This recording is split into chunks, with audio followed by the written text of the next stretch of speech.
6:45. This is the Sri Lanka Broadcasting Corporation. The news edited by Lal Malarachi and read by Lavani Vijayatunga. First, we take a look at the headlines. The Finance State Minister says the second tranche of the IMF $2.9 billion bailout is expected after September. Presidential task force will be set up to address the challenges faced by the plantation community. Russia begins recruiting Sri Lankan workers. An export processing zone will be set up in Mihintale. The Ministry of Agriculture has planned to cultivate maize on 16,000 hectares in the Maha season. In news overseas, Hawaii Maui Island fire total death toll climbs to 80. Sports news, Summer Porsche Provincial Schools Athletic Meet 2023 will begin on Tuesday. Those are the headlines, and now let's move on to the details of the local news. State Minister of Finance Ranjit Siambalapitiya says that the International Monetary Fund will conduct the first review of the $2.9 billion bailout for Sri Lanka from the 11th to the 19th of September. Minister Siambalapitiya said the country has successfully fulfilled the 9 conditions set by the global lender. Sri Lanka was hit by its worst economic crisis in history when the country's foreign exchange reserves fell to a critical low. The country has to finalize its external and domestic debt restructuring by September when the IMF carries out its first review of the $2.9 billion bailout granted in March this year. The 8-day review is to happen from September 11th to the 19th, Minister Siambalapitiya said. The Central Bank of Sri Lanka and the Ministry of Finance will be involved in the review. The $2.9 billion IMF bailout deal was approved after preconditions for stringent reforms such as personal tax hikes, increased utility charges, and restructuring loss-making state ventures. President Ranil Wickremesinghe has agreed to establish a task force to address the multifaceted challenges faced by Sri Lankan plantation communities and to use the Indian grant of 3 billion rupees towards bettering their livelihoods. Taking to Twitter, Minister of Estate Infrastructure Development Jeevan Thondaman revealed that this was decided at a meeting held at the Presidential Secretariat recently. Accordingly, several matters of concern, including the utilization of the Indian grant, land ownership and wage disparities, were discussed. Speaking on the utilization of the Indian grant of 3 billion rupees, Minister Thondaman stated that it was agreed between him and the President that the money be used to catalyze substantive and sustainable changes within the plantation communities. Meanwhile, the Tamil Progressive Alliance launched a walk through the Nuwara and Hatton towns yesterday, asking the relevant authorities to provide the rights for the estate workers in line with the 200th year of their arrival. Leader of the alliance, parliamentarian Mano Ganeshan, and party members participated in the walk. Russia has begun recruiting skilled Sri Lankan workers following a historic agreement between the two countries. Senior official of the Sri Lankan Bureau of Foreign Employment said that 58 factory workers had already left the country for Russia Federation after they were selected by Sri Lanka Foreign Employment Agency. The batch of 58 workers left Sri Lanka on the 2nd of this month to take up employment at 2 renowned textile manufacturing plants in Nizhny Novgorod.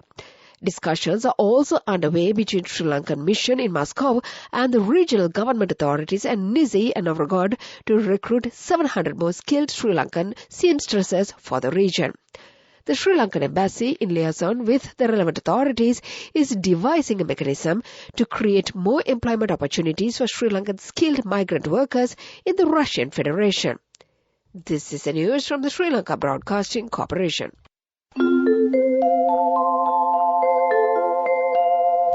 A comprehensive banking services package with a branded checkbook as well as debit and credit card exclusively for you.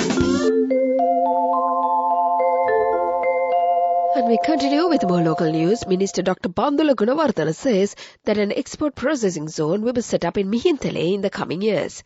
This zone will process vegetables, fruits and other products from the northern, eastern and north central provinces and dispatched to Colombo Harbour by train to be exported. The minister made these remarks at a ceremony held in Mihintale to start the reconstruction of the Anuradhapura-Mihintale railway track. The Ministry of Agriculture has planned to cultivate maize on 16,000 hectares of land during the forthcoming Maha season. This program will be implemented by the small-scale agri-entrepreneurs of the ministry. The cultivation activities will be carried out in the Hambantota, Monaragala, Anuradhapura, Polannarwa and Ampara districts. A program to provide financial assistance of 20,000 rupee per acre will also be implemented. The Paddy Marketing Board says that there is a decline in the supply of paddy by the farmers. The board has only purchased 2 million kilograms of paddy at present. Therefore, he stated that due to this situation, the Hambantota paddy storage has been closed down. A period of 1 month has passed with the commencement of the purchasing of paddy. Meanwhile, the Commissioner General of the Agrarian Development Department, HAML Abhiratna, said that a program has been initiated to obtain information needed for the cultivation through satellite technology. And to conclude the local news, the headlines once again. The Finance State Minister says that the second tranche of the IMF's $2.9 billion bailout is expected after September. The Presidential Task Force will be set up to address the challenges faced by the plantation community. Russia begins recruiting Sri Lankan workers. An export processing zone will be set up in Mihintale. The Ministry of Agriculture has planned to cultivate maize on 16,000 hectares in the Maha season. And that was the local news. Elevate your life with People's Bank Excelsior. A comprehensive banking services package with a branded checkbook as well as debit and credit card exclusively for you. The main news story is brought to you by Siddhalepa Vedamahatmya. The main news story for this morning, Minister Manusha Nanayakara says a total of $541 million in foreign exchange was sent to Sri Lanka, boosting the remittances from Sri Lankan foreign workers. Receipts of foreign remittances have increased by 78% since last year. The cumulative remittances by Sri Lanka's global workforce reached $3,363.6 million. And that was the main news story. The main news story was brought to you by Siddhalepa Vedamahatmya. Watch Life is brought to you by CIB Janajaya Vasana. Unbelievable discounts and offers throughout August from CIB Janajaya Vasana. Come today itself. In Watch Live this morning, the Department of Examinations has announced that the diploma courses for the year 2020-21 final examinations for teachers and non-trained graduate teachers will be conducted from tomorrow to the 19th of this month. Admissions for those who applied for the final examinations have been directed to the principals of teacher colleges. The admission of others has been posted to their private addresses. The relevant application forms can be obtained by entering the official website of the department, that is www.dionets.lk. And that came to you in Watchlight. CIB Janajaya Vasana. Unbelievable discounts and offers throughout August from CIB Janajaya Vasana. Come today itself. Headlines of the world news. Hawaii Maui Island fire death toll climbs to 80. Migrant boat sinks in English Channel, killing 6 people. The US returns huge haul of stolen artifacts to Italy. Those are the headlines, and now let's move on to the details of the world news.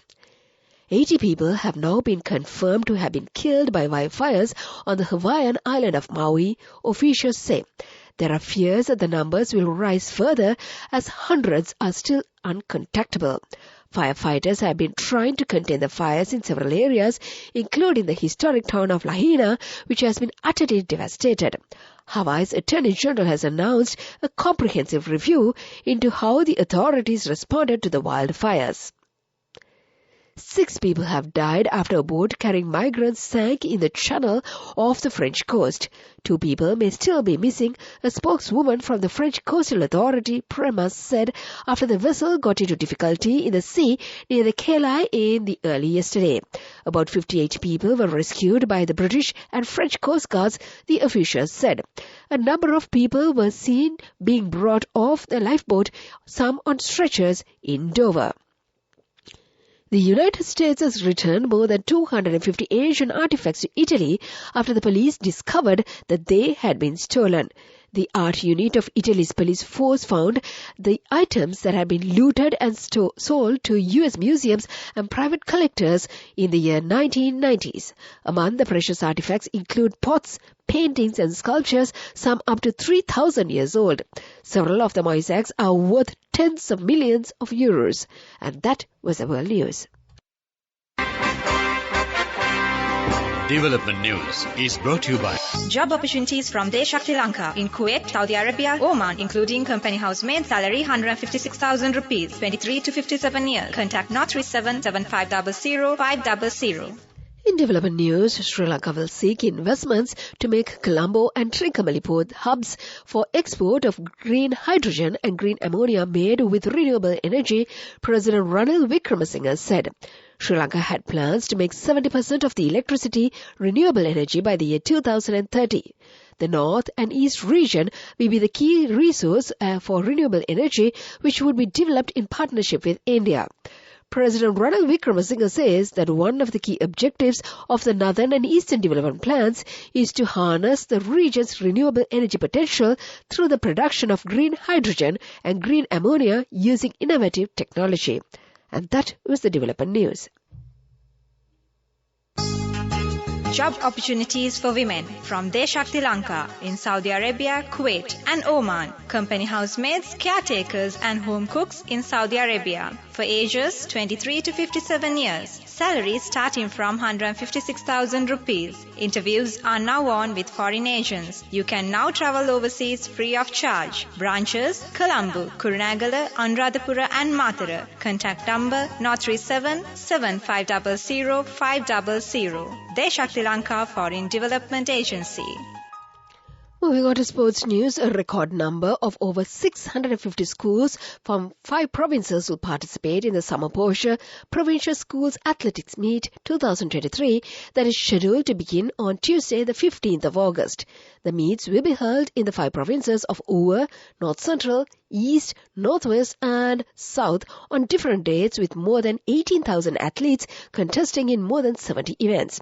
The first meet will be held in the Northwestern Province from the 15th to the 18th of this month at the Albert Beery Stadium in Venapur, and the last meet will be held in the Eastern Province from the 19th to the 23rd of September at the Leela Ratna Stadium in Kantale. The Education Ministry says that this meet is used to enable school athletes to become more aware of their abilities through new technology and to build pride sportsmen and women. That was the sports news. Go ekak thiyana youth eකට life එකේ change එකට නියමෙට set වෙන්න ඇස් වහගෙන දැකපු හින හැබැ කරන්න youth එකට නියමෙට set වෙන friendship එක මෙන්න. The all new NSB Ithru Mithru account, NSB IM, a plan for your dream. Business News, sponsored by National Savings Bank, the safest place for your money. Prime Lands Property Establishment has secured an honorary award for the second time for their official website at the competition, the 13th Best Web.lk. The company won the Gold Award for the most reputed corporate category in the year 2020. That was the business news, and economic news follows. Business News, sponsored by National Savings Bank, the safest place for your money. Go ekak thiyana youth eකට life එකේ change එකට නියමෙට set වෙන්න ඇස් වහගෙන දැකපු හින හැබැ කරන්න youth එකට නියමෙට set වෙන friendship එක මෙන්න. The all new NSB Ithru Mithru account, NSB IM, a plan for your dream. In economic news, Sri Lanka's foreign reserves grew $38 million to $3,762 million in July 2023, up 1% from the month earlier, the central bank data showed. In June, the central bank sold marginally more than it brought from the commercial banks for the first month since the October 2022, as currency volatility began under an ad hoc pegging arrangement peddled into the monetarily unstable nation.